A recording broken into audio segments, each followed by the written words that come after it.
Magandang araw mga kaibigan. Pag-usapan natin ngayon yung pahayag ni Attorney Claire Castro na most corrupt si Pangulong Duterte noong 2017. So hindi ko matanggap-tanggap paano naging most corrupt ang isang well-loved president na nilabanan niya ang korupsyon sa ating bansa.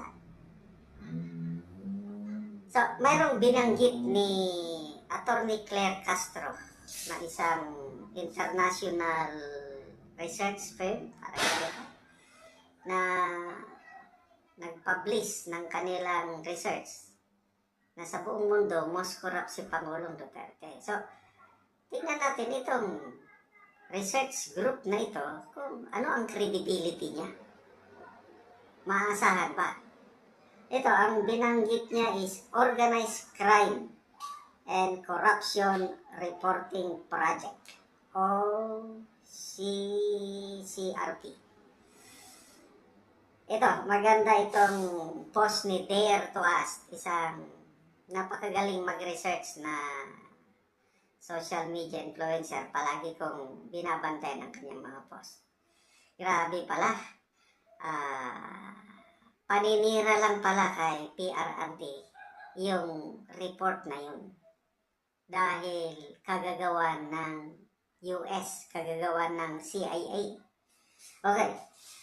Ito, 8 minutes ago na i-post ni Dare to Us. Sabi niya, nako, PCO Undersecretary Claire Castro, ang basis mo na agency who declared President Duterte as number 1 in their list in 2017 as corrupt is a US aid funded organization which was exposed by French newspaper Mediapart in December 2024. Okay. Ito yung naipublish sa French newspaper. USAID, ito yung mga ng CIA, yung gusto nilang sirain na gobyerno o pabagsakin. USAID uses Organized Crime and Corruption Reporting Project reports to trigger judicial proofs and sanction procedures. UCCRP cannot investigate the U.S. government and is directed to prove foreign governments hostile to American interest. Grabe. Ituloy ko lang itong post ni ko na then magbigay ako ng reaction. And just recently, ang target naman nila si Indian Prime Minister Modi. Of course, the tech support guy of President Trump, Elon Musk. Balikan natin, sino ba kasi si President Duterte sa mata ng US during his time under President Obama? Under President Trump kasi may mutual admiration sila sa isa't isa. Okay, noong panahon ni Obama ito, hindi makontrol ng US si President Duterte because the Punisher pursued an independent foreign policy. The highest approved and most trusted president of the Philippines put America on its proper place. A former colonial master. The Philippines is a sovereign country. Sos, mga ka-Claire, pang-headlines lang pala ang statement ni USEC. And of course, pag may media na instead of being a watchdog, naging dog and mouthpiece na lang, headlines kagad. Okay, so dito, may mga may mga pinablish nitong UCCRP, yung Organized Crime and Corruption Reporting Project. may mga year, ito yung mga ano. So, noong 2017, Rodrigo Duterte ang pinablis nila na most corrupt sa buong mundo.